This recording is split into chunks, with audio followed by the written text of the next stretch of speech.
Hello everyone, Dan Mason here. Let us explore together another issue that is in our current events. Please like, subscribe, and leave a comment to support this channel.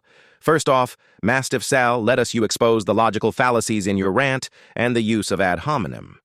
Instead of addressing any argument, you opens with insults. You are pathetic and incels. That is not logic. That is character assassination to distract from the weakness of your own points. When someone has to smear the person instead of dismantling the position, they have already lost the debate. The second fallacy is your appeal to ridicule.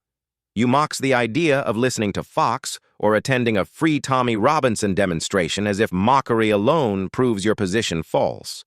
Ridicule is not evidence. I can laugh at gravity, but gravity still holds me to the ground. Your third fallacy is guilt by association. You assume that because some right-wing podcaster changed his mind after reading certain books, therefore everyone who questions immigration or government policy is gullible. One man's shift in thinking does not define the truth of the matter.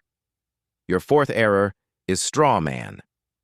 You paints Tommy Robinson as only a middle-class grifter living off gullible working-class men, which is a reductionist caricature.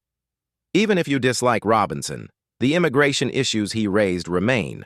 To attack the man without addressing the substance is to burn a straw man instead of facing the fire of the real debate. Next, biblically, MastiffSal, your posture reflects Proverbs 18:13. He that answereth a matter before he heareth it, it is folly and shame unto him. You mock without listening. You assume deception without testing the claim by scripture or honest inquiry. You also ignore John 7:24. Judge not according to the appearance, but judge righteous judgment. Instead of weighing evidence, you label names and sneer at sources.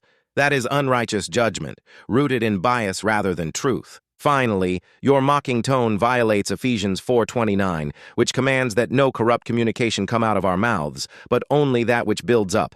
His entire post tears down people rather than engaging ideas. So, no, I will not turn off Fox and replace it with your pet podcaster. I will test everything by fact and by scripture. I will not be bullied into silence by insults, nor shamed into surrender by mockery. And I will remind you of this. Truth does not fear inquiry. If your position were so solid, you would argue evidence. Instead, you hurl names. That tells me all I need to know. Now my question for you.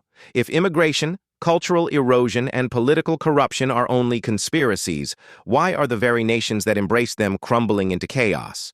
Why are police afraid to patrol whole districts in London, Paris, and Stockholm? Why is free speech under siege? You talk about reading. Fine. Read the headlines of today's world and then tell me again who is gullible.